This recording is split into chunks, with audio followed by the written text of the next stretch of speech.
Jake found Lyra in the observation deck, staring out at the stars. They would be leaving for the Krex homeworld in less than 24 hours, and Jake had spent the last 2 days preparing for the mission. He had studied intelligence reports, reviewed Krex cultural information, and tested his equipment. But there were still questions that bothered him. "First speaker," he said as he approached her. "May I speak with you?" Lyra turned from the window. "Of course, Lieutenant. Please, call me Lyra. We will be working closely together for the next few weeks." Jake joined her at the observation window. The view showed the endless expanse of space, with distant galaxies, twinkling like tiny diamonds. "I have been thinking about what you said in the library, about why you chose me for this mission. What about it?" "I believe you were being honest when you said the Krex would respect my battle scars. But I think there is more to it than that. There is something you have not told me." Lyra was quiet for a moment. "What makes you think that?" "Because for the past 3 weeks, you have been asking me very specific questions about human psychology, human tactics, and human survival instincts. Not just about me personally, but about humans as a species. That seems like more than casual curiosity." Jake turned to face her directly. "You are studying us, are not you? This whole peace negotiation, these conversations we have been having, your interest in my prosthetics and my scars. You are gathering information about humanity." "Yes," Lyra said simply. "I am." Jake felt a cold sensation in his stomach. "Are you planning to betray us? Is this peace treaty just a way to learn our weaknesses?" "No," Lyra said quickly. "Nothing like that. The peace treaty is genuine. But you are right that I have been studying. Your species, we all have. Why?" Lyra walked back to the observation window. "Because humans terrify us, Jake. Not individually, but as a species. And we needed to understand why." "I do not understand. Humans are not the strongest species in the galaxy. We do not have the most advanced technology. Our ships are not the fastest.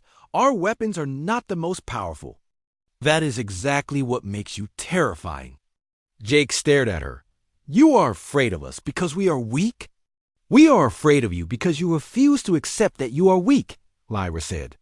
"Every other species in the galaxy has limits that they acknowledge and respect.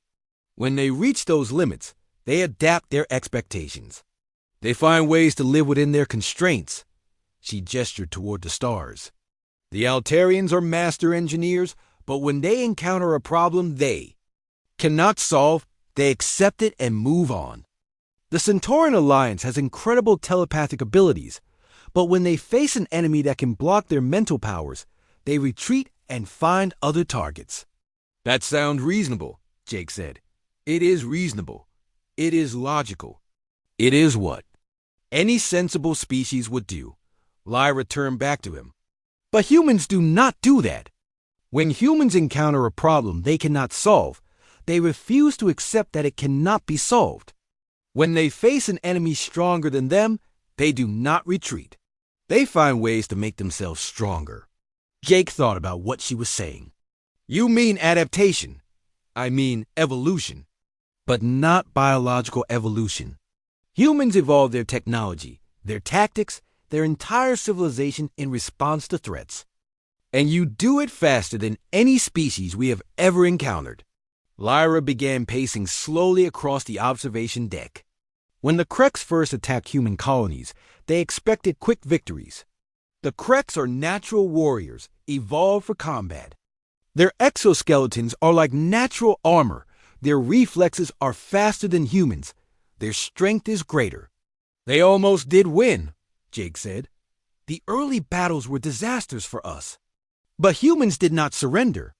Instead, you developed new weapons specifically designed to penetrate Krex armor. You created tactics that turned their speed and strength against them. You modify your own bodies with cybernetic enhancements to match their physical abilities." Jake looked down at his metal hand. "Like my prosthetics." "Exactly like your prosthetics. The first generation of human prosthetics were designed to replace lost function. The second generation was designed to match original human capability. The third generation, like yours, was designed to exceed original human capability. So I am part of human evolution? You are proof of human evolution. You are a soldier who was broken by an enemy, rebuilt yourself to be stronger than before, and then continued fighting. To the Kreks, you represent their worst nightmare. Jake was beginning to understand. Because if they cannot break us permanently, they cannot win.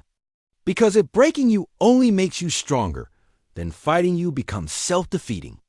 Every battle they win teaches you how to fight them better.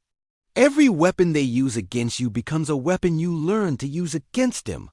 Lyra stopped, pacing, and looked directly at Jake. Do you know what happened after the Battle of Kepler 442?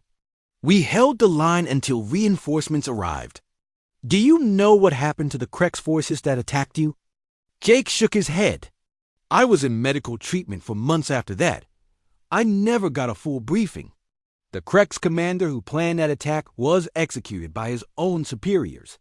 Not for failing to take the planet, but for teaching humans how to defend against their new siege tactics. The Kreks High Command realized that the battle had given humans too much information about their capabilities.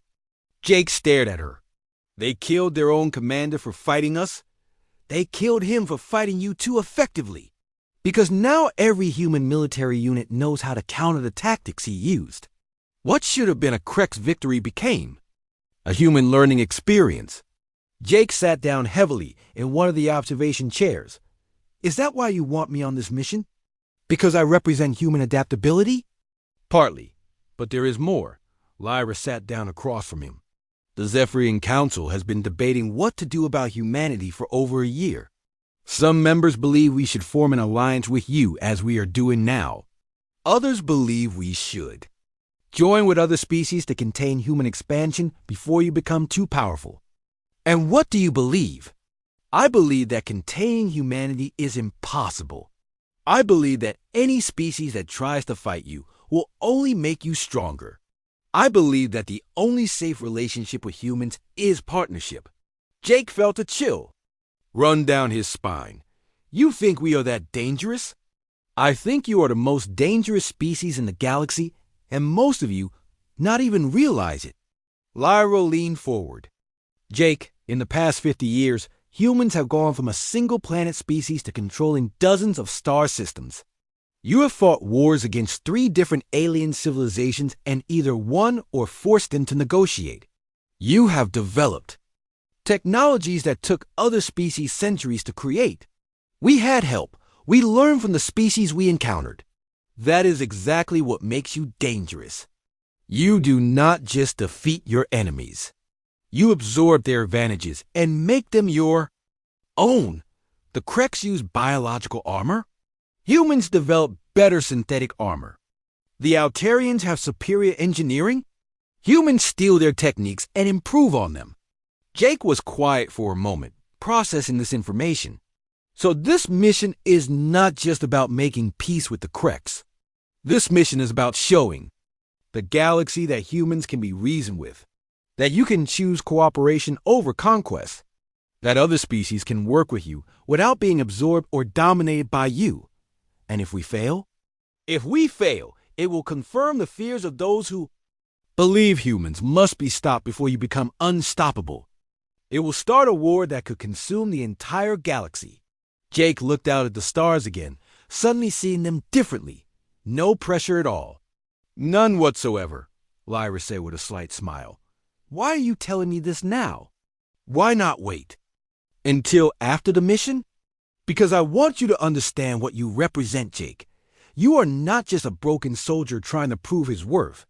You are living proof of humanity's greatest strength and greatest threat, which is your refusal to stay broken. Your determination to become stronger than what tried to destroy you. Your absolute unwillingness to accept defeat as permanent. Jake flexed his metal fingers, watching the servos work smoothly. And you think the Kreks will see this when they look at me? I think the Kreks will see exactly what I saw when I first met you. A warrior who should have been destroyed, but who rebuilt himself into something more dangerous than he was before. What if I disappoint you? What if I'm not as strong as you think I am? Lyra stood up and walked back to the window. Jake, you have been disappointing yourself for months, and you are still here. You are still fighting.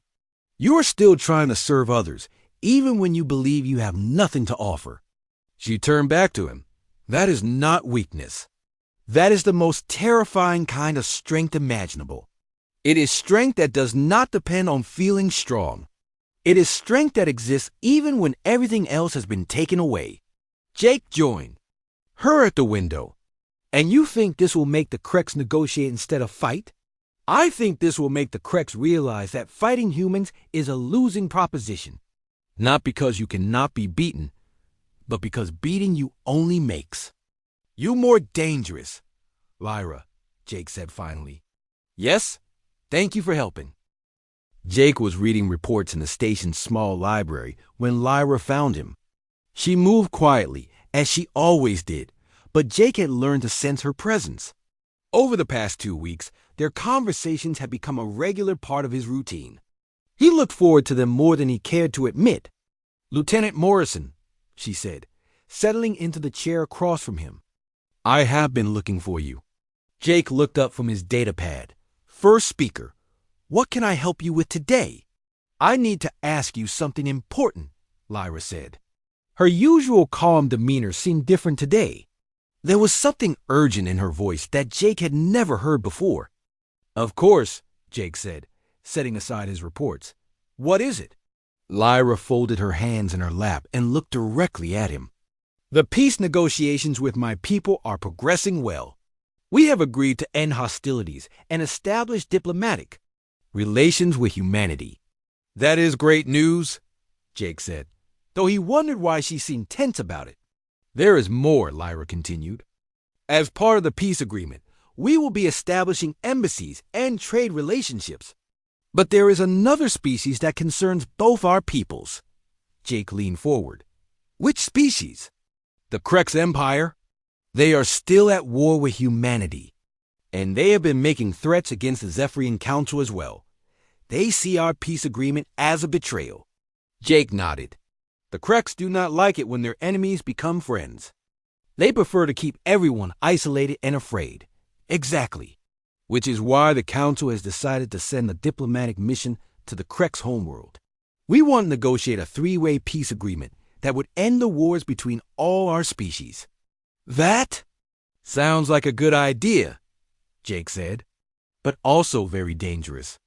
The Kreks are not known for their diplomatic skills. No, they are not, Lyra agreed, which is why this mission will require very specific expertise. We need someone who understands Krek psychology, someone who has fought them and survived, someone who can speak their language. Jake was starting to understand where this conversation was going. You want a military advisor for the mission. Yes, and I want you to be that advisor.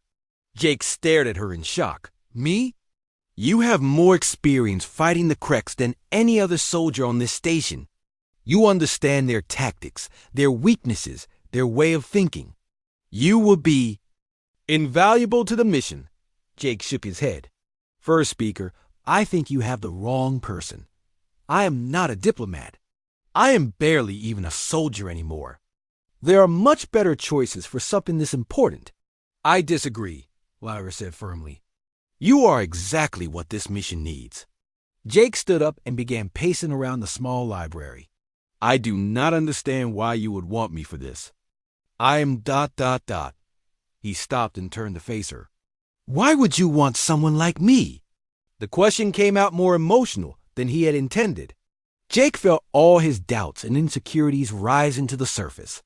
He had been trying to convince himself that Lyra saw something valuable in him, but now that she was offering him a real opportunity, he could not believe it was genuine. Someone like you? Lyra repeated. What do you mean? Jake gestured at himself with his metal hand. Look at me. I am a broken soldier with half a face and a fake arm. I have scars that scare children. I failed my last mission and got half my squad killed. I spend my days hiding in maintenance sections and medical bays because I am too afraid to face the world. He began counting off his perceived flaws on his fingers. I have no diplomatic training. I have never been to the Krex homeworld. I do not speak their language. I have nightmares about the last time I fought them. I am not the confident officer I used to be. Jake's voice grew louder as he continued. I am damaged goods, first speaker. I am a reminder of what happens when soldiers fail. I am not fit for important missions or diplomatic ceremonies. I am not the kind of person who represents humanity to other species. He stopped pacing and looked directly at her. So I ask again, why would you want someone like me? Lyra was quiet for a long moment, studying Jake's face. When she finally spoke, her voice was calm and measured. May I tell you what I see when I look at you, Lieutenant Morrison? I suppose, Jake said, though he was not sure he wanted to hear the answer. I see a human who took an energy blast to the face and refused to die. I see a soldier who lost his arm and learned to use a mechanical replacement that is actually stronger than what he had before. I see someone who held an impossible position for 3 days against overwhelming odds and saved 10,000 innocent lives. Jake started to protest, but Lyra held up a hand. I see a man who has been through dozens of painful medical procedures, each one failing to restore what he lost, but who keeps trying anyway. I see someone who maintains critical systems, trains new soldiers, and shares his knowledge with anyone who asks, even though he believes he is useless. She stood up and walked closer to him. I see a warrior who has faced the worst that the galaxy can offer and is still standing, not unbroken, but undefeated. Still fighting, still serving, still refusing to give up. Jake looked away from her. That is not how I see myself. I know, Lyra said gently, but that is exactly why you are perfect for this mission. I do not understand. The Krex Empire respects strength above all else. They see diplomatic courtesy as weakness. They judge others by their scars, their survival, their willingness to fight even when fighting seems pointless. Lyra walked around Jake, examining him as if he were a work of art.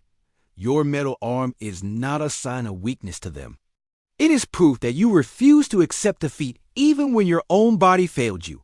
Your scars are not disfigurement.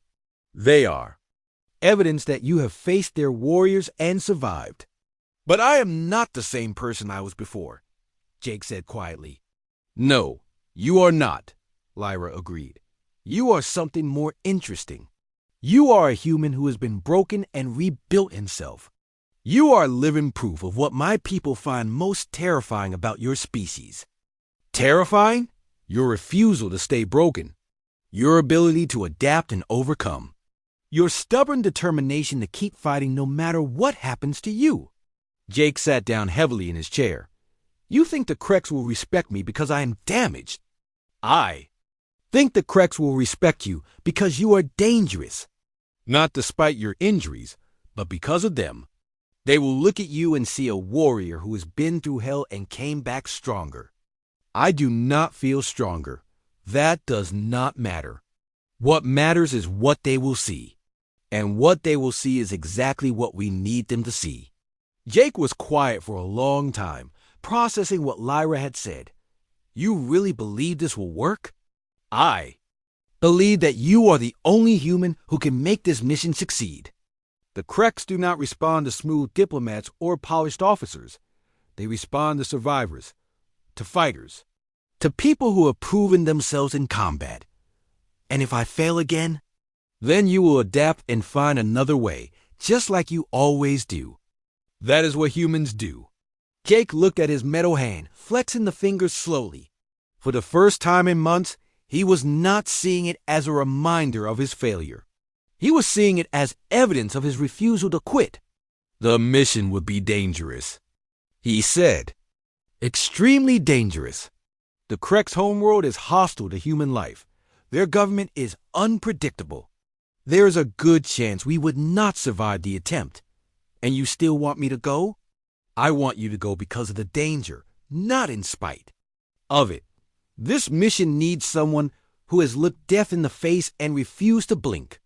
Jake stood up and walked to the window. Outside, he could see the stars and the distant glow of other worlds. Somewhere out there was the Krek's homeworld, filled with the same creatures that had nearly killed him on Kepler 442. "When would we leave?" he asked. "In 3 days. Are you willing to come with me?" Jake turned back to face her. "Why is this so important to you personally?" "You could have asked Admiral Clark to assign someone to the mission. Because I believe in you, Lieutenant Morrison. I believe in what you represent. And I believe that you are exactly what this galaxy needs to see." "What do I represent?" "Hope, resilience, the refusal to accept defeat, the determination to keep fighting even when fighting seems pointless." Jake looked at her for a long moment. "And if I say yes? Then you will be representing not just yourself, but all of humanity. You will be showing the galaxy what humans are truly capable of." "No pressure," Jake said with a weak smile. "None at all," Lyra replied, smiling back. Jake thought about everything that had happened to him over the past few months. The failed treatments, the self-doubt, the feeling of being useless. But he also thought about their conversations, about the way Lyra saw him, about the possibility that maybe his scars and his metal arm were not signs of weakness after all. "I have one condition," he said finally. "What is it?" "If I do this, I want to know the truth about why you chose me." Not the diplomatic answer, not the tactical justification. The real reason. Lyra was quiet for a moment. "The real reason is that you remind me of something I have forgotten about courage. True courage is not the absence of fear. It is the decision to act despite fear. You have been acting despite fear for months now, and you do not even realize it. That is it. That is everything." Jake extended his metal hand to her. "Then I accept your offer, first speaker. When do we leave for the Krek's homeworld?" Lyra shook his hand, her warm skin a contrast to his cold metal. 3 days, and Lieutenant?" "Yes?" As they left the library together, Jake felt some. Jake was fixing a broken communication panel in the engineering section when he heard footsteps behind him. He turned around and was surprised to see Lyra Veltar walking toward him. She was alone, which was unusual for someone so important. Most of the time, the Zephyrian delegates traveled with guards and assistants. "Lieutenant Morrison," she said, approaching him with that graceful walk that made it look like she was floating. "I was hoping to find you." Jake looked down at his dirty maintenance uniform and oil-stained hands. "First speaker, I am not really dressed for formal conversation. Maybe we could meet later when I am more." "This is perfect," Lyra said, looking around the engineering section with interest. "I wanted to see how humans maintain their technology." "May I watch you work?" Jake hesitated. It had been 3 days since the reception, and he had been thinking about their conversation constantly. He kept telling himself that she was just being polite, that important aliens did not really care about the opinions of broken soldiers. But here she was, seeking him out again. "Sure," he said finally, "but it is not very exciting. Just replacing some damaged circuits." Lyra settled onto a nearby crate, arranging her robes carefully. Today they were a deep green color that reminded Jake of forests. "Tell me about the damage. What caused it?" Jake turned back to the panel and began removing the broken components. "Power surge during the last battle. When ships take hits, sometimes the energy feedback damages internal systems. We have to replace them by hand." "The last battle," Lyra repeated. "Against the Krek's Empire?" "Yes, ma'am. About 6 months ago. The Krek's attacked a human colony world, and we had to drive them off." Jake's metal fingers worked quickly, removing screws and disconnecting wires. "It was a hard fight. You were there?" Jake paused in his work. "Yes, ma'am. I was still serving on the front lines then." "Before," he gestured at his scarred face. "Before Kepler 442, Lyra said quietly. "Right." Jake continued working, trying to keep his hands busy so he would not have to look at her. I commanded a squad of Marines. We boarded Krek ships and fought them in close combat. That sounds extremely dangerous. It was. Krek ships are designed for their biology, not ours. The corridors are too narrow, the gravity is wrong, and the air is toxic to humans. We had to wear full armor and life support systems. Lyra leaned forward, watching Jake's hands as he worked. How did you overcome those disadvantages? Jake thought about the question while he installed a new circuit board. We adapted. Humans are good at that. We modified our equipment, changed our tactics, and learned to fight in environments that should have killed us. Give me an example. Well, Krek ships have these ventilation shafts that are too small for Krek soldiers, but just big enough for humans. We learned to use them to move around the ship without being detected. The Kreks never expected enemies to crawl through their air ducts. Lyra smiled. They underestimated human flexibility. I guess so. We also learned that Kreks have trouble seeing in certain types of light. Their eyes are adapted for their home world, which has a different star than Earth, so we started using flares and strobes to blind them during combat. You turned their evolutionary advantages into weaknesses. Jake nodded, testing the repaired panel. That is what humans do. We are not the strongest species, or the fastest, or the smartest. But we are stubborn, and we do not give up, even when giving up would be logical. Especially then. Jake closed the panel and turned to face her. Humans do not like to lose. We will try crazy things just to avoid admitting defeat. Lyra was quiet for a moment, studying Jake's face. Is that why you kept fighting on Templar 442? Even when the situation was hopeless? Jake felt the familiar pain in his chest when he thought about that battle. We had a job to do. The civilians were counting on us. It did not matter if we thought we could win or not. But you did win, in the end. We held the line until help arrived. That is not the same as winning. From the perspective of the civilians you saved, it is exactly the same as winning. Jake started packing up his tools. I suppose so.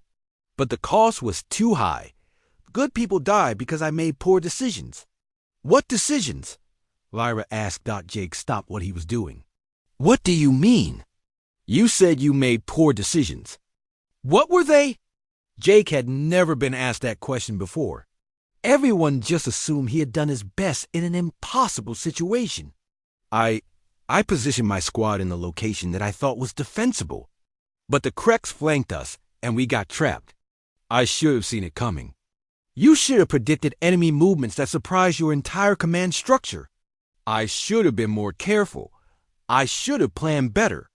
Lyra stood up and walked closer to him. Lieutenant, how many? Similar battles had you fought before Huther 442? About a dozen. Why? And how many of those battles did you win? Jake thought about it. All of them. We never lost a defensive position before. So you had a perfect record of success, and you are blaming yourself for the one battle where the enemy used tactics that no one had seen before? Jake looked at her in surprise. When you put it that way. Human psychology is fascinating, Lyra said. Your species takes responsibility for things that are beyond your control. You see survival as failure if it comes at any cost. That is not true, Jake protested. I just think soldiers should protect the people they serve with, even if protecting them means certain death for yourself. If necessary, yes. Lyra stared at him for a long moment. That is what I find most interesting about humans. Your willingness to sacrifice yourselves for others, even when those others are not family or tribe members. You do not have that concept on your world. We value efficiency and logic above all else. Self-sacrifice is considered wasteful unless it serves a greater purpose. Jake picked up his toolbox and started walking toward the exit. Maybe that is why humans keep fighting when other species would surrender. We do not always make logical decisions. Lyra walked beside him, her robes rustling softly. Is that why you refuse to give up on your recovery? Even though the medical treatments are not working? Jake stopped walking. How do you know about my treatments? I asked Dr. Kelly about your condition. I hope you do not mind. Why would you ask about that? Because I am curious about human resilience. You have been through dozens of painful procedures, each one failing to restore your original body. A logical person would accept their limitations and move on. But you keep trying. Jake resumed walking. I want to serve again, to be useful. You are useful now. You maintain critical systems. You train new soldiers. You share your knowledge with people like me. But you do not see that as enough. It is not the same as being a real soldier. Define real soldier. Jake thought about it. Someone who fights on the front lines. Someone who protects others. Someone who is not afraid. Are you afraid now? Yes, Jake admitted. I am afraid of being useless. I am afraid of being a burden. I am afraid that I will never be the person I was before. But you continue to function despite that fear? I do not have a choice. You do have a choice, Lyra said. You could give up. You could stop trying to improve yourself. You could accept that you are broken and let others take care of you. But you do not choose those options. They reached the corridor that led to the medical bay. Jake paused before turning toward his quarters. Is there a point to this conversation, first speaker? I am trying to understand something about your species. You see yourselves as weak when you are actually demonstrating incredible strength. I do not feel strong. Strength is not about how you feel. It is about what you do, and feeling strong is not an option. Jake looked at her, trying to understand what she was really saying. You think humans are strong? I think humans are terrifying, Lyra said quietly, in the best possible way. Before Jake could ask what she meant, she bowed slightly and walked away, leaving him alone in the corridor with more questions than answers. Over the next few days, Lyra continued to seek him out for conversations. She would appear in the maintenance sections, the training rooms, and the recreation areas, always asking questions about human tactics and psychology. Jake began to expect these encounters, even look forward to them. One day, she found him in the gymnasium, working out with modified equipment designed for his prosthetics. Do you exercise to maintain your physical condition, or for psychological reasons? She asked. Jake paused his workout. Both, I guess. The metal arm needs to be calibrated with my remaining muscles, and exercise helps with that. But it also makes me feel more like my old self. Your old self was defined by physical capability? Partly. I was always proud of being strong, being able to keep up with the other soldiers. Lyra watched him complete another set of exercises. And now? Now I have to use machines to do what I used to do naturally. It is not the same, but you still do it. Yes, even though it is more difficult and less satisfying than before? Jake thought about it. I suppose so. That is what I mean about human strength, Lyra said. You adapt to new limitations and keep pushing forward. Most species would simply accept their reduced capabilities. Maybe most species are smarter than humans. Or maybe they lack human stubbornness. Jake finished his workout and began cleaning the equipment. You talk about humans like we are some kind of special species. But we lose battles all the time. We make mistakes. We get scared. Jake stood at the back of the main hangar bay, trying to make himself invisible. The entire station had been cleaned and decorated for the arrival of the Zephyrian delegates. Hundreds of officers and crew members lined the walls in their dress. Uniforms, waiting to witness history. Jake wore his uniform too, but he felt like a fraud. The left sleeve had been specially tailored to fit over his metal arm, and the collar was high enough to hide some of his scars. The hangar doors opened with a deep rumble, and the Zephyrian shuttle glided inside. It was unlike any human ship Jake had ever seen. The hull was smooth and white, almost like pearl, and it moved without making any sound.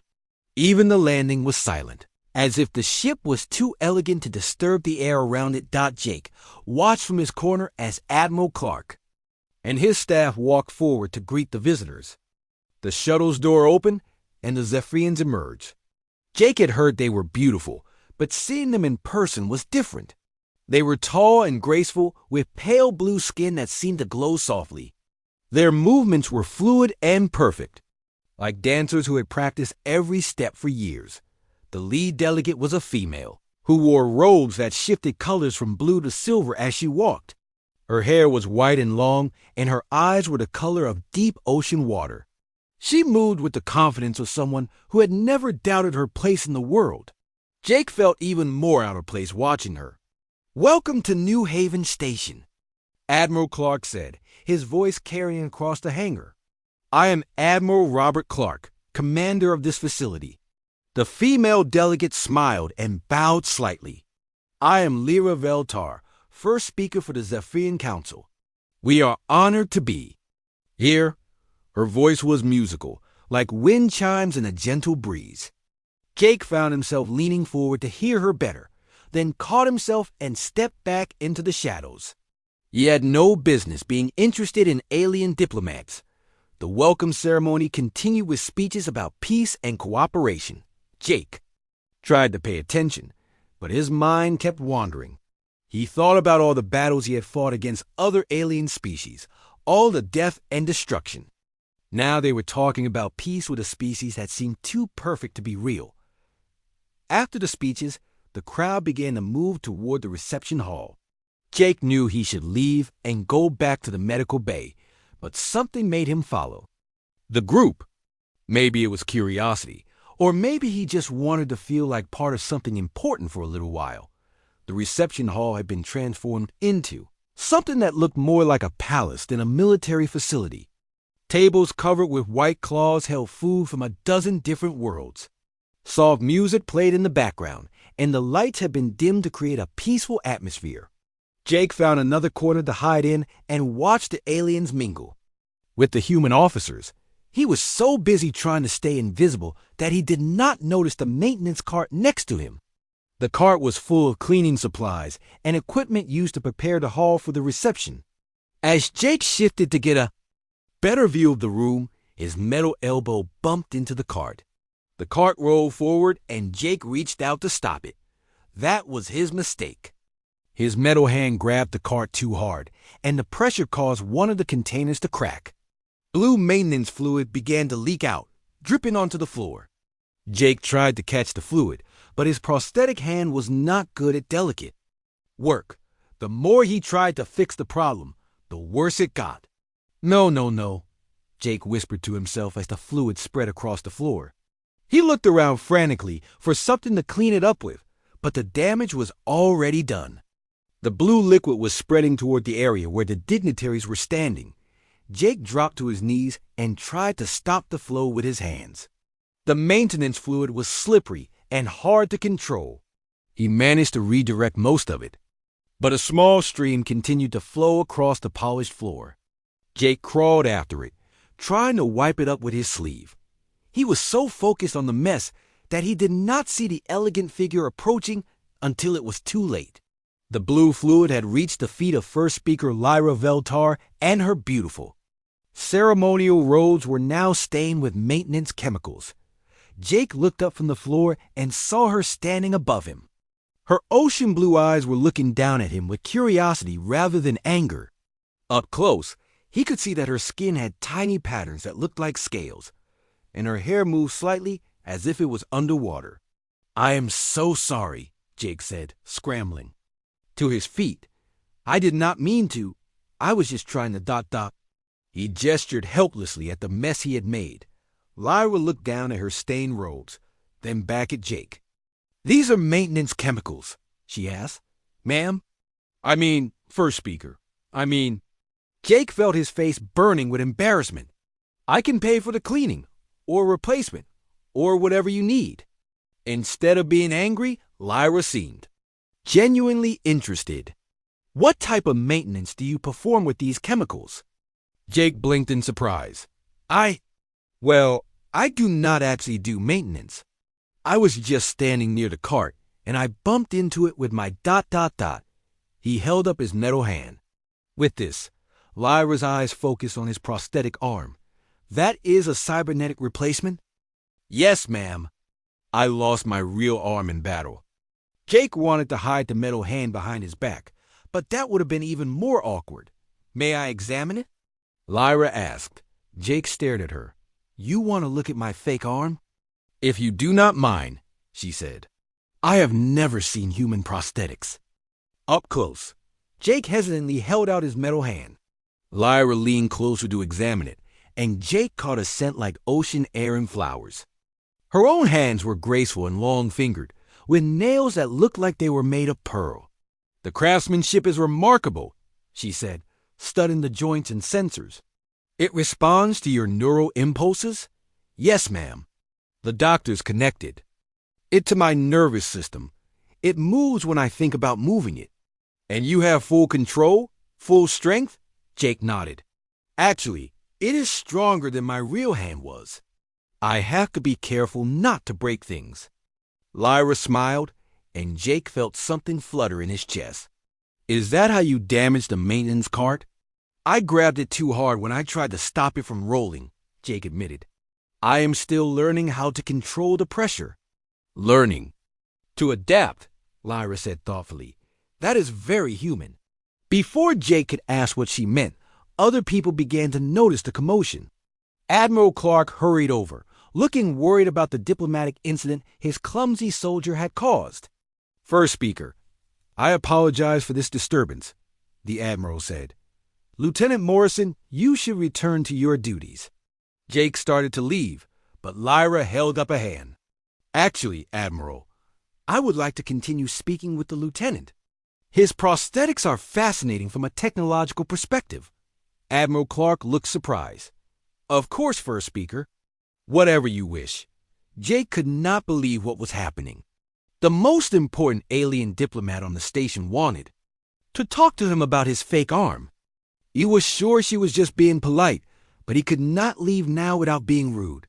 Would you like to sit down? Jake asked, gesturing toward a nearby table.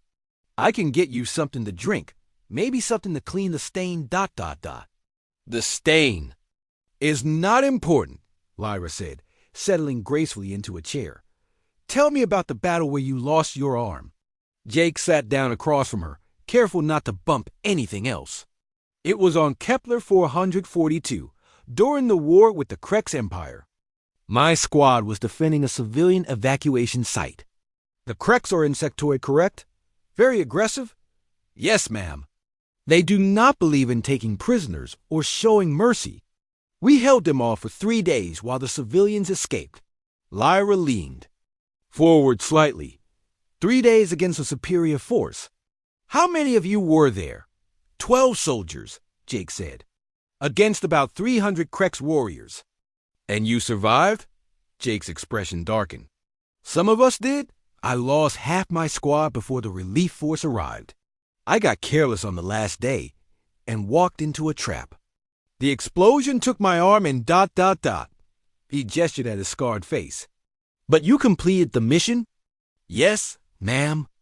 All the civilians got away safely. Lyra was quiet for a moment, studying Jake's face.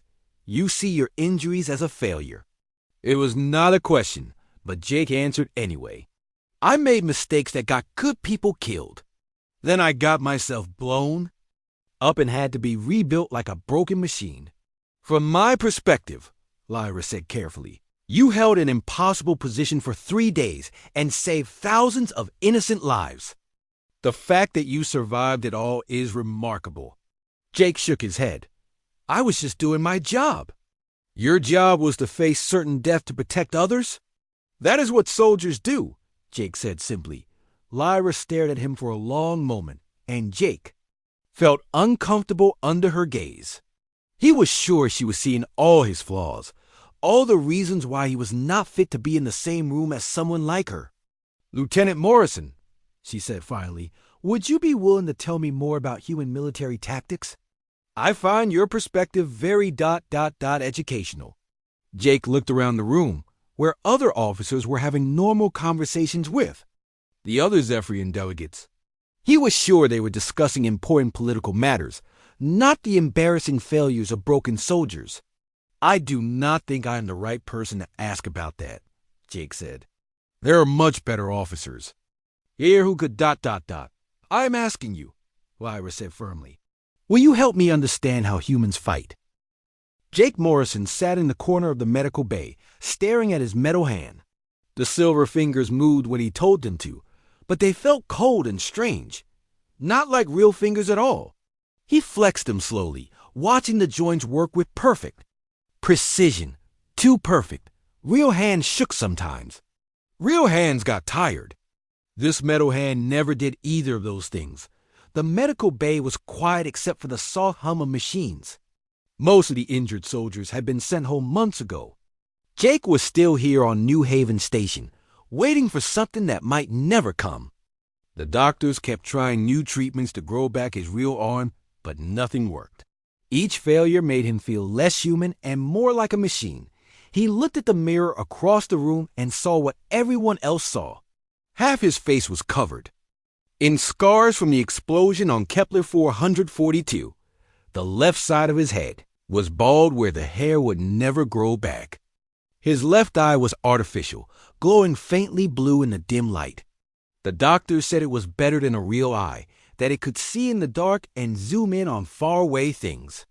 Jake would have traded it for his old brown eye in a heartbeat.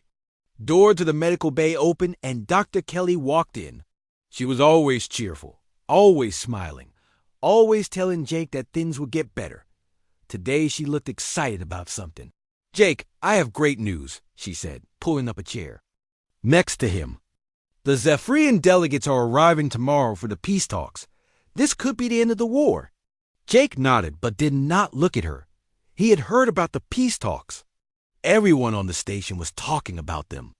The Zephyrians were supposed to be beautiful, elegant aliens who lived on a planet covered in crystal cities. They were coming to discuss ending the war between their people and the humans. You should come to the welcome ceremony, Dr. Kelly continued. It would be good for you to get out of here for a while. Jake finally looked at her.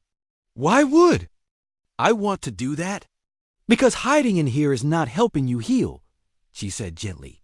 You are still a soldier, Jake. You still have value. Jake laughed, but there was no humor in it. Look at me, Doc. I am more machine than man. Half my face is gone. My arm is metal. My eye glows in the dark. What use am I to anyone now? Dr. Kelly frowned. Your injuries do not define you, Jake. You survived something that would have killed most people. You are still here, still fighting. I am not fighting anything, Jake said. I am just sitting here, waiting for treatments that do not work. The war is not over just because you are not on the battlefield, Dr. Kelly said.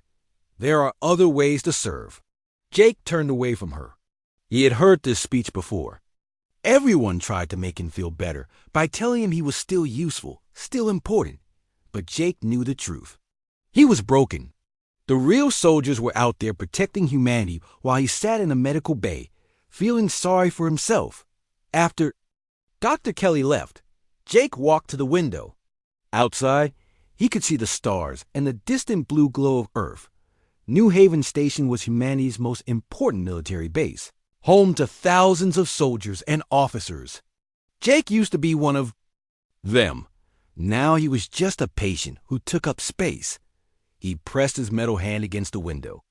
The cold metal made a soft clicking sound against the glass. Sometimes he forgot it was not real and tried to feel things with it.